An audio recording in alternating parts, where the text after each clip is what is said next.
बच्चों, I hope आप सभी अच्छे होंगे। आज मैं आप लोगों को अध्याय 1 का प्रश्नावली 2 समझाने जा रहा हूँ, जिसमें पहला क्वेश्चन ये है, शेषफल प्रमेय की मदद से हमें क्या ज्ञात करना है, शेषफल ज्ञात करना है। तो देखिए, एक ही गणित कई विधियों से बनता है, तो मैं आप लोगों को सबसे सरल विधि वाला बता रहा हूँ, जिससे हम क्या है शेषफल ज्ञात कर पाएंगे। तो देखिए, हमारा पहला क्वेश्चन में ये दिया है x+1 दिया हुआ है, जिसमें हमें px बराबर क्वेश्चन में ये दिया हुआ है कि x के घात में 3 + 3x² - 5x + 8 है। ये क्या है हमारा, ये हमारा भाज्य है, और जो ये इसके रूप में पहला ग्रेड दिया हुआ है ये हमारा भाजक है। तो जो हमको दिया है जो px का वैल्यू, ये क्या है हमारा, ये हमारा भाज्य है, ठीक है।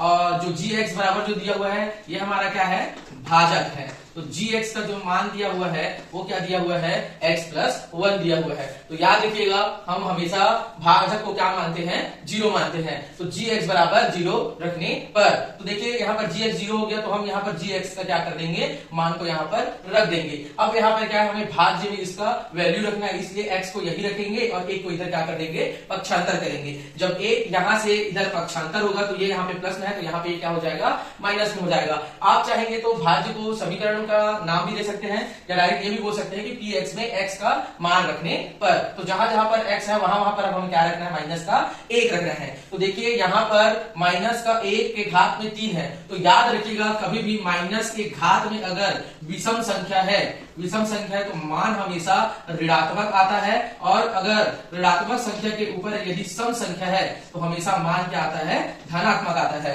तो यहाँ पर इसके घात में 3 है, तो इसका जो मान है ऋण में 1 आएगा, और इसके घात में 2 है, 1 के घात में 2 है, तो यहाँ पे धन का 1 आएगा। यहाँ पर ऋण 1 और 5 1 का क्या हो गया, गुणा हो गया, तो ऋण ऋण क्या हो गया, धन हो गया, और 5 का 1 के साथ गुणा होगा तो 5 ही आएगा, और 8 का 8 यहाँ पर उतारेंगे। अब देखिए 3 एकम 3 हुआ, और 5 और 8 को उतारे, 3 और 5 हुआ आपका 8, और 8 8 को जोड़े तो हो गया 16, और यहाँ पर आपका ऋण 1 बचा हुआ था, तो 16 से 15 गया, आपका 1 गया, तो कितना बचा, 15 गया। यही हमारा क्या है, शेषफल है, यही हमारा क्या है, शेषफल है। उसी के अनुसार दूसरा क्वेश्चन देखते हैं। तो दूसरा क्वेश्चन हमारा मतलब भाजक हमें क्या दिया गया है, 2x - 1 दिया हुआ है। याद रखिएगा हमारा भाज्य क्या रहेगा, यही रहेगा, ठीक है। और ये हमारा क्या है, भाजक है, ठीक है। अब उसके बाद देखिए, अब फिर हम क्या बोलेंगे भाई, कि हम बोलेंगे कि gx बराबर 0 रखने पर, ठीक है। अब उसके बाद देखिए फिर हम gx का क्या कर देंगे, मान को रखेंगे। तो gx का मान क्या है आपका, 2x - 1 है, और बराबर में यहाँ पर 0।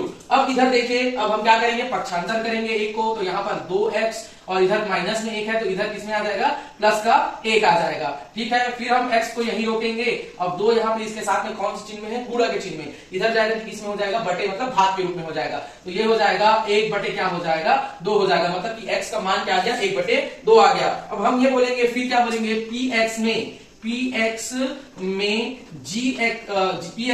x का मान रखने पर, ठीक है। अब उसके बाद देखिए px में हम क्या रखेंगे, मान को रखते हैं। तो यहाँ पर x के घात में 3 है, इसका मतलब ये है कि यहाँ पर 1 बटे 2 के घात में क्या हो जाएगा, 3 हो जाएगा। प्लस है तो प्लस लिखेंगे 3, उसके बाद x² है, मतलब कि ये 1 बटे 2 का वर्ग होगा। उसके बाद -5, और यहाँ पर ब्रैकेट 1 बटे 2, क्योंकि यहाँ पर x है, और यहाँ पर प्लस का 8। देखिए 1 बटे 2 के घात में 3, मतलब 1 बटे 2 का 3 बार गुणा, तो 3 बार 2 का 3 बार गुणा करेंगे तो 2 दूनी 4, और 4 दूनी क्या हो जाएगा, 8 हो जाएगा, और 1 का 3 बार गुणा करेंगे तो 1 ही आएगा, ठीक है। तो यहाँ पर 1 बटे क्या आ जाएगा आपका, 8 आ जाएगा, प्लस 3 गुणा यहाँ पर वर्ग है, तो 2 का वर्ग यहाँ पर हो जाएगा आपका 4 हो जाएगा, ठीक है। यहाँ पर 4 हो गया, यहाँ पर -5 गुणा क्या हो जाएगा, 1 बटे 2 हो जाएगा, और यहाँ आपका हो जाएगा 8 हो जाएगा। अब देखिए यहाँ पर 3 का यहाँ पर 1 के साथ में गुणा हो जाएगा, और 5 का 1 के साथ में गुणा हो जाएगा, क्योंकि इसके नीचे में कुछ नहीं है, मतलब क्या है, 1 है। तो अब यहाँ पर देखिए ये क्या हो जाएगा आपका, यहाँ पर ये हो जाएगा आपका 1 बटे 8 प्लस 3 बटे 4, और यहाँ पर ऋण 5 बटे 2, और यहाँ पर हो जाएगा आपका 8। अब यहाँ पर आप दूसरे विधि से भी बना सकते हैं, नहीं तो आप सीधा सीधा लघुत्तम ले लीजिए नीचे का। तो यहाँ पर लघुत्तम लेंगे, इन सब का लघुत्तम आएगा आपका 8 आएगा लघुत्तम, ठीक है। तो यहाँ पर करेंगे 1 गुणित 8 बटे 8, और उसके बाद धन 3 गुणित 8 बटे 4, और उसके बाद कर देंगे ऋण 5 गुणित कर देंगे 8, और बटे में 2 प्लस 8 गुणित 8 और इन सब के बटे में क्या आ जाएगा आपका 8 आ जाएगा।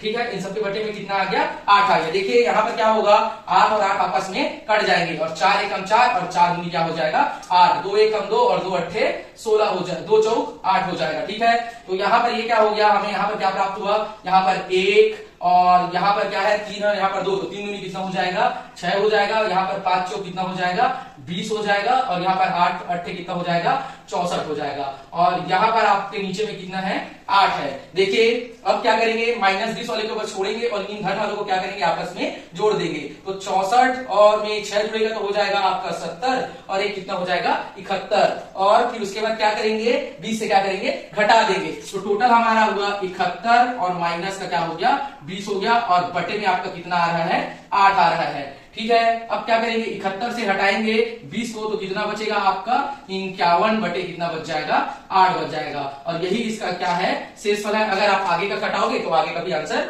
निकल जाएगा, लेकिन आप यही तक भी बनाओगे तो भी आपका आंसर सही रहेगा। देखिए मैं इसका आगे का भी वीडियोस बनाऊंगा और वीडियो अच्छा लगेगा तो शेयर करिएगा और लाइक करिएगा। ठीक है, थैंक यू।